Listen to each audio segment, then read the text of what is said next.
पतिव्रता तो गांधारी भी थी, जिसने धृतराष्ट्र को देख करके और पट्टी बांध ली आंखों में, और फिर दुर्योधन कुछ भी करे वो भी अंधा ये भी अंधी, दो के दोनों अंधे। पुत्र को संस्कार देने का समय है तो अंधा बन के बैठे हैं। अच्छा चलो आंखों के अंधे होते तो काम चल जाता। सूरदास भी हैं, बिल्लो मंगल भी हैं। ये बिल्लो मंगल और सूरदास दो ऐसे भगवान के भक्त हैं जिनके पीछे पीछे राधा कृष्ण दौड़ा करते हैं। कहां खीर खाएंगे, कहीं गड्ढे में न गिर जाएं, कहां उनकी कुटिया बनेगी, इनको कोई चिंता नहीं होता। राधा कृष्ण दौड़ते इनके लिए, ठाकुर जी दौड़ते इनके लिए। ये दो आंखें उनके पास नहीं है, पर एक तीसरी नेत्र जो होनी चाहिए, आस्था का, विश्वास का, प्रेम का, भक्ति का, ज्ञान का, समर्पण का, वो तीसरा नेत्र सूरदास और बिल्लो मंगल के पास था, इसलिए भगवान पीछे पीछे दौड़ते थे। तीसरा नेत्र ही जरूरी है। ये दो नेत्र न भी होते तो कोई बात नहीं। धृतराष्ट्र के जन्मांध था बेचारा, इसमें उसका क्या दोष है।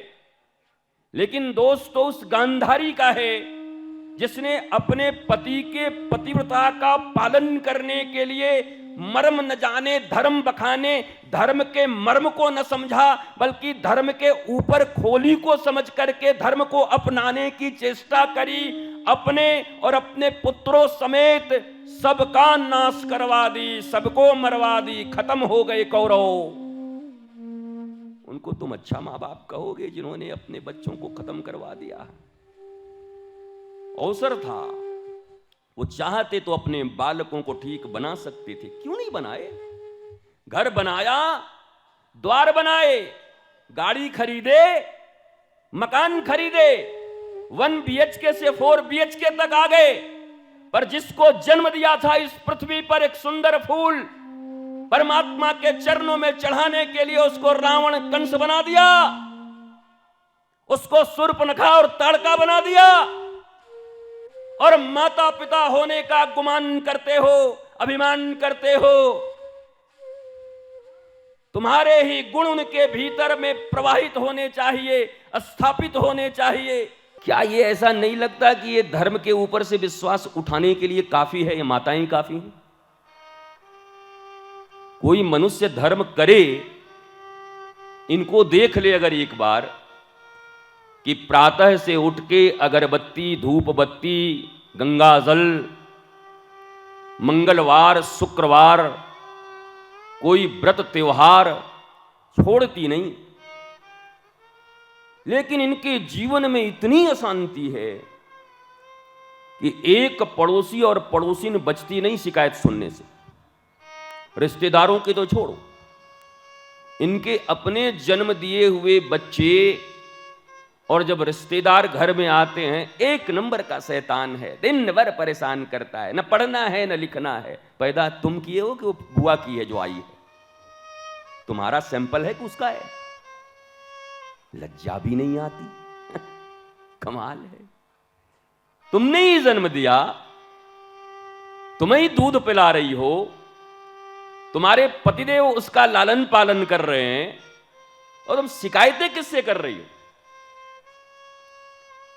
आपके पास 24 आवर्स का समय परमात्मा ने दिया उस गुड्डे गुड़िया को देकर, खिलौने के देकर, कि संवारो इसको, संभालो। चाहो तो ध्रुव बनाओ, चाहो तो प्रहलाद बनाओ, चाहो तो मीरा बनाओ, चाहो तो रावण बनाओ, चाहो तो कंस बनाओ। पूर्ण अवसर दिया परमात्मा ने तुम्हें मां और पिता बनाकर, और तुम शिकायतें किससे कर रहे हो?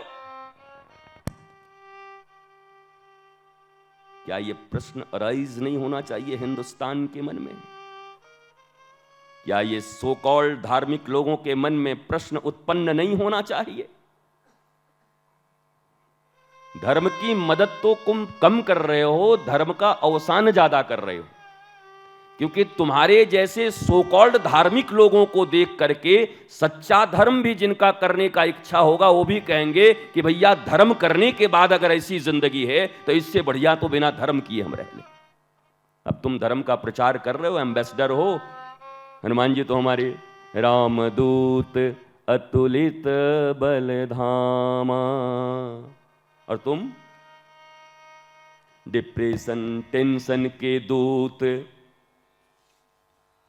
किसके दूत हो तुम? डिप्रेशन के दूत हो, टेंशन के दूत हो, लड़ाइयों के दूत हो, अभावों के दूत हो, रोगों के दूत हो, मानसिक परेशानियों के दूत हो। इतने दुर्गुणों के दूत हो तुम, और कथा चल रही है रामदूत की। शुगर हो गया, ये हो गया, व्यवसाय में घाटा हो गया, हम बर्बाद हो गए, हम पे उधार हो गया। भैया दूत किसके हो? यमदूत ज्यादा लगते हो मुझे तो। क्यों? यमदूत किसको कहते हैं? जो मृत्यु के करीब ले जाए, जो मृत्यु के पास ले जाए, उसे यमदूत कहते हैं। ये डिप्रेशन, ये टेंशन, ये शुगर, ये तुम्हारे जीवन में रोग, तुम्हारे अवसाद, ये धीरे धीरे तुम्हारे ऑर्गन्स को खत्म कर रहे हैं, तुम्हारी कोशिकाओं को मार रहे हैं, तुम्हारे जीवन के आयुष्य के क्षण को कम कर रहे हैं। अब तुम उसके बाद भी अगर अपने आप को यमदूत नहीं कहते, तब तो फिर ये बड़ी दुर्बुद्धि की बात है।